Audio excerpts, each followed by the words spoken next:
আসসালামু আলাইকুম। এখন শুনবেন সংবাদ শিরোনাম। শাহাদাত বার্ষিকীতে জিয়াউর রহমানের প্রতি প্রধানমন্ত্রী তারেক রহমানের শ্রদ্ধা, সমাধিতে দোয়া মোনাজাত, দেশ গঠনে বাবার পথেই হাঁটতে চান ছেলে।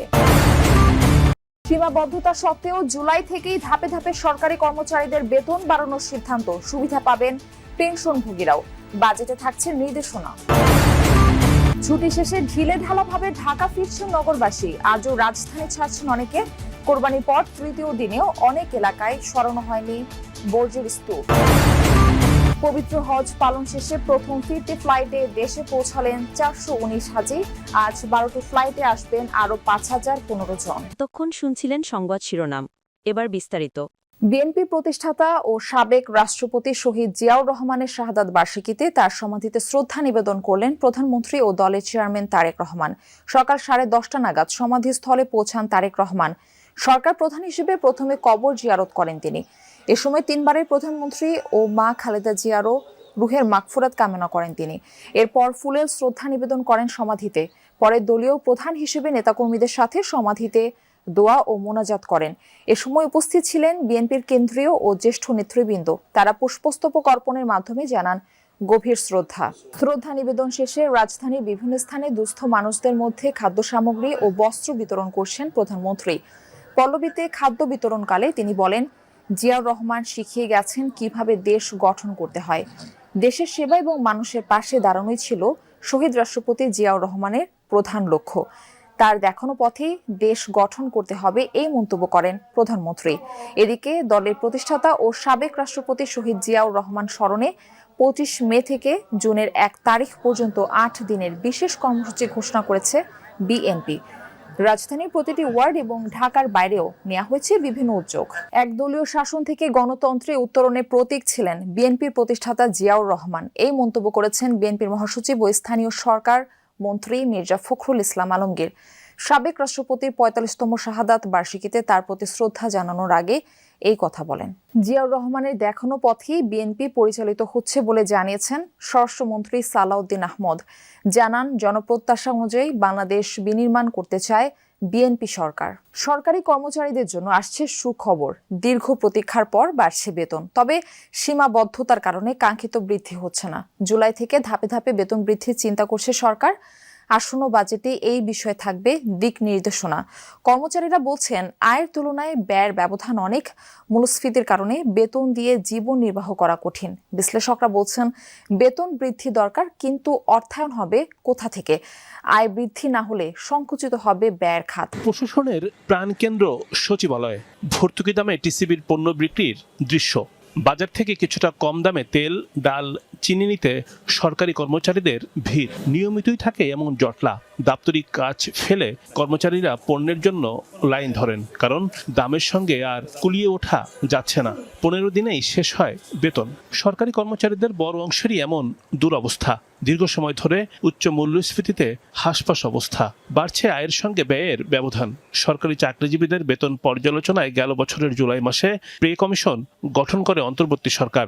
চলতি বছরের জানুয়ারিতে জমা হয় সেই কমিটির রিপোর্ট।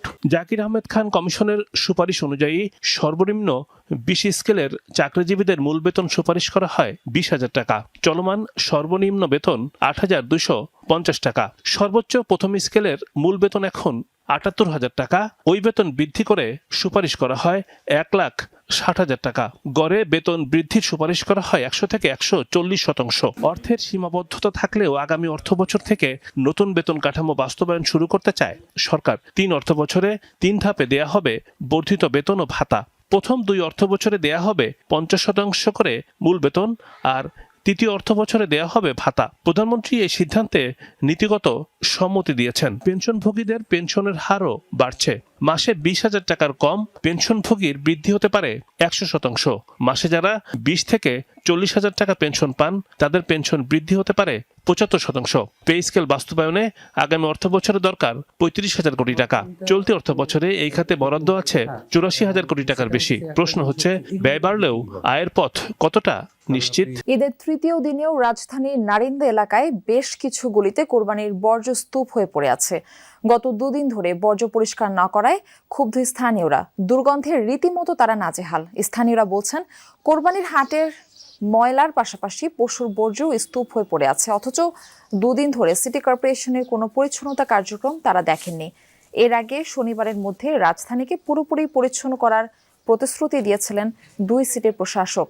শুক্রবার বিকেলে নগরীর কোরবানির বর্জ্য অপসারণ কার্যক্রম পর্যবেক্ষণে বেরিয়ে অনিয়ম চোখে পড়ায় ক্ষোভ প্রকাশ করেছেন প্রধানমন্ত্রী। দুই সিটি কর্পোরেশন ঘোষণা দিয়েছিলেন যে শনিবারের মধ্যেই রাজধানীর কুরবানির পশুর বর্জ্য তারা অপসারণ করবেন। যদিও মাঠের বাস্তবতা হলো এখনো পর্যন্ত বিভিন্ন জায়গায় কুরবানির বর্জ্য পড়ে আছে। আমরা সকাল থেকে দক্ষিণ সিটি কর্পোরেশনের বিভিন্ন ওয়ার্ডে ঘুরেছি, বিভিন্ন অলিগলিতে গিয়েছি, সেখানেও দেখেছি যে বর্জ্য পড়ে আছে, পরিচ্ছন্নতার কার্যক্রম এখনো চলমান রয়েছে। আমি হাতিরপুলে আছি, পাশেই ধানমন্ডি থেকে কিছুক্ষণ আগে আসলাম, সেখানেও বর্জ্য অপসারণের কার্যক্রম আমরা দেখলাম।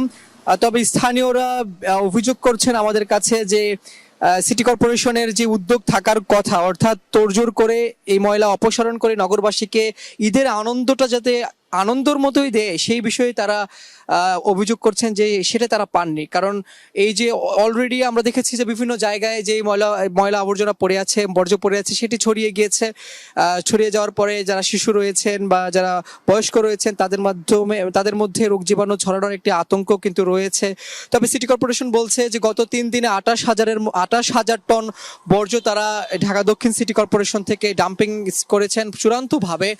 সেই কার্যক্রম এখনো চলমান রয়েছে। আমরা বিভিন্ন জায়গায় ঘুরে যে বর্জ্য অপসারণের কার্যক্রম সেটি দেখছি।